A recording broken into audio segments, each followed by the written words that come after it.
The Spanish-American philosopher George Santayana famously said, "Those who cannot remember the past are condemned to repeat it." So let us not forget. Our story takes us to Grahamstown, Makanda, the home of Rhodes University. On the 15th of October 2021, the Senate of Rhodes University recommended to the University Council that a vaccine mandate should be imposed on all staff, all students, and all visitors to the university, starting in January 2022. A few days later, the 19th of October, a date that really should live in infamy, the University Council, the governing body of the university, unanimously approved the recommendation and implemented the mandate. It's important to note that the University Senate comprises the academic leadership of the university and includes its various deans of faculties, its heads of departments, its senior professors and directors of institutes, as well as the senior management of the university. These are the people who are supposed to be the intellectual leaders in their respective disciplines and domains, the intellectual elite of the institution. And yet, utterly failing to do the most basic intellectual due diligence, the members of Senate abandoned all reason and morality, and like a bunch of sheep, steamrolled through the Senate their recommendation to Council for a university-wide vaccine mandate. 81 members of Senate voted in favor of the mandate. Only 2 members voted against that. To those members of Senate and Council who voted in favor of the vaccine mandate, you ignorant and stupid blowhards, to your eternal shame, history will remember you as having given your in-principle support and approval for the following draconian, evil measures. The suspension and firing of healthy, productive members of staff simply because they are unvaccinated. The exclusion of unvaccinated students so they can neither commence nor finish their degrees. The exclusion of unvaccinated visitors and service providers from access to their usual markets and livelihood. The coercion of staff and students alike into taking an experimental gene therapy they have not freely chosen for themselves. Last but not least, gambling with the health and lives of thousands of students who risk serious injury and harm from these vaccines. This is what you voted for. You are directly responsible for all of this. Of course, these buffoons claimed then and are still claiming today that they are merely following the science. But when you are proposing to ride roughshod over some of the basic rights of people in the name of public safety, such as the right to bodily integrity, to medical autonomy, to informed consent, to not be experimented on, to freedom of conscience, then you had better be absolutely sure that you have gone more than the extra mile in doing your due intellectual diligence. This is not rocket science. It's barely even Ethics 101. In fact, it's just plain common sense and ordinary human decency. But this is exactly where these supposed intellectual giants failed so dismally. They failed completely at the most basic task that could be expected of them, namely that of critically analyzing the evidential basis of the various and competing theories regarding the experimental gene therapy being foisted on the people. Blindly following their sheeple in chief, the bleating herd bellowed out ad nauseam their go-to mantra that they are merely following the clear and incontrovertible science. Clear and incontrovertible? Oh, really? Nothing can be further from the truth, as a moment's critical investigation abundantly reveals. We can ask the following obvious questions. For starters, how is a vaccine mandate supposed to achieve its objective of keeping everyone safe when both the vaccinated and the unvaccinated can transmit the dread disease at the same rate? How are vaccinated staff and students supposed to avoid both infection and spreading the virus, given their daily encounters with the unvaccinated at the local supermarkets or pubs or eateries? Come to think of it, if this really is a safe and effective vaccine, why in the world does it not keep you safely immunized when all around you are getting the sickness? What kind of a so-called vaccine is this, which only works when others take it as well. Following the supposedly clear and incontrovertible science, Rhodes University Senate recommended its vaccine mandate on the 15th of October 2021, more or less a year ago. The fundamental scientific basis for the mandate was the belief, loudly proclaimed by the mainstream media worldwide, that transmission of the disease will be halted in its tracks by the vaccine, apart from also supposedly preventing serious illness, hospitalization, and even death. Yet one of the most clear and incontrovertible scientific facts we knew already in July of 2021 was that the vaccine neither prevents infection nor curtails the transmission of the dread disease at all. For example, the American CDC put out for immediate release a statement to this effect on the 27th of July 2021. Note well the dates, 3 months before the Rhodes vaccine mandate. Not much following the science in evidence here, is there?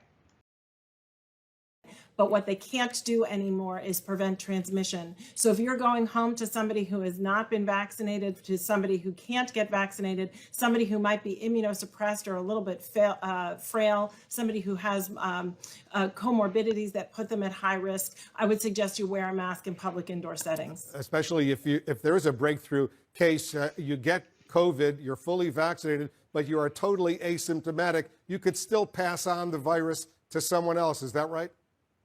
That's exactly right. And that's where our masking recommendation came from. The data that they reported indicates that if you look at the level of virus in the nasopharynx of a person who's vaccinated and has a breakthrough infection, and compare that to the level of virus in the nasopharynx of an unvaccinated person who's infected, they're essentially equivalent, which would go along and underscore the fact that vaccinated people who do have a breakthrough infection are clearly capable of transmitting the infection to an uninfected person. There are some clear and incontrovertible scientific facts we knew already in October 2021, before the mandates. We knew that the case fatality rate for COVID-19 is approximately the same as that of ordinary seasonal flu, just less than 1%. We knew that the masks, the lockdowns, the restrictions we lived through were not strictly required by the medical science, but rather by the fear-mongering politicians, their big pharma, big tech, big media, and big academia cronies and shills. The experimental mRNA COVID injections are hardly effective at all. They can neither prevent infection nor transmission. So out of touch with genuine science is Rhodes that even in May of this year, 2022, they were still soliciting affidavits from members of staff testifying to their complete meltdown should unvaccinated staff be permitted on the campus. Of course, this is utter drivel and complete lunacy. We have known for over a year now that the experimental COVID injections do not in any way prevent transmission of the virus. In fact, it's even worse. In stunning testimony to the EU Parliament just last week, a top Pfizer executive, Janine Small, president of International Developed Markets, admitted that there were no clinical tests or data regarding transmission of the virus at all. The claim that being vaccinated will prevent further spreading of the virus, the central justification for the aggressive vaccination campaigns as well as the mandates, was based on zero data, nada, and is pure projection and wishful thinking. So much for relying on clear and incontrovertible science. Indeed, one might naturally come to the conclusion that the stance exhibited by the Rhodes intellectual elite is exactly the eyes wide shut, head in the sand non-thinking they are supposed to warn us lesser mortals about. A rather sad state of affairs indeed. The COVID injections are not safe at all, especially for children and young men and women. Indeed, it turns out that these injections have the very worst adverse event and safety profile in the history of all vaccines released to the wide public, and that by a long margin too. the death or severe injury of over 800 athletes in 1 year, the endless blood clotting, strokes and heart attacks we see all over the place, the huge increase in infertility, stillbirths and gynecological problems for women, the exponential growth in myocarditis in young men, the explosion in opportunistic cancers and autoimmune diseases, as well as the apparently baffling phenomenon of the SADS, sudden adult death syndrome. All of this overwhelmingly indicates that these injections should never have been released to the public in the first place, let alone made compulsory. Thank goodness some countries are beginning to discourage or rule them out completely for people under the age of 50, especially given the relatively low CFR and the high recovery rate of COVID-19 in these younger age groups. The promoters of the big pharma vaccine narrative have a lot to answer for on this count alone, as do their intellectual goons and stooges, such as the Rhodes University Senate, who instead of being the scientifically vigilant and morally alert watchdogs we rightly expected them to be, have in fact, unthinkingly, in their drone-like blindness, waved the harm right in through the front door, devastating the livelihoods of many. Shame on them. It was the case then, and it remains so today, that the vaccine mandates have no scientific and ethical basis at all. Of course, none of this is new information. All of this was readily available by July-August 2021, if not earlier, for anyone with a modicum of intellectual curiosity and a basic desire for intellectual integrity before voting to coerce others into compliance with your half-baked ideas. The truth is that we rightly expected much more from our intellectual elites. The relevant information, the relevant science, was widely available. How is it that millions, hundreds of millions, if not billions of ordinary people could readily discern it, but not so our intellectual elites? The claim that the science itself has changed is patent nonsense. No, it's not so much that the science has changed, but rather that more and more people, ordinary thinking people, have begun to move beyond their fear-induced intellectual inertia, have taken their fingers out of their ears and are slowly beginning to unplug themselves from the media-generated hive mind, recognizing for themselves what has been under their noses all this time. They are beginning to do what the intellectual elite, the academics, so systematically and so persistently failed to do. What is new, perhaps, is that the science is being more accurately reported in the mainstream media and is less heavily censored by their big tech fellow travelers. What perhaps is new is the increasing admission by commentators worldwide that the COVID frenzy and its manic manifestations were driven largely by media hype, by fear, by collusion of various kinds, but mostly by the ostrich mentality of putting one's head in the sand and steadfastly refusing to examine the evidence for oneself. What we have witnessed is nothing short of a massive, scandalous collapse of intellectual leadership right at the very center where it should have been strongest. The systematic failure has not only done untold reputational damage to the sheeple-infested academic institutions, which is arguably self-inflicted and well-deserved, but it has also done undeserved and profound moral and cultural harm to the very institution of science itself. This cannot be good. But even more dangerously, it has all too cheaply given cover to the rising tide of fascist authoritarianism and totalitarianism sweeping through the world at this time, with the herd-like academic and intellectual elite apparently the main cheerleaders for this troubling trend.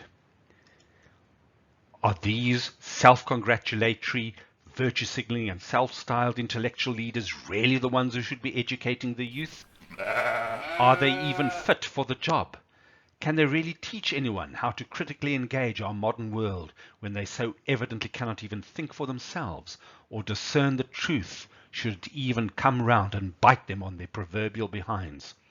Can an institution led by people who so ignorantly voted 81-2 for the immoral and stupid vaccine mandates really be trusted to properly educate our youth? So let us not forget, Let us not forget how easily, but falsely and naively, we can be suckered into accepting a false narrative. How easy it is to slip into fascist and authoritarian tyranny. How easy it is to be on the wrong side of science, of morality, and even of history. Let this day forever remind us of how easily freedom and rights can be snuffed out. Let us remember the lessons of 19 October 2021 so that nothing like this happens ever again. Thank you for your time.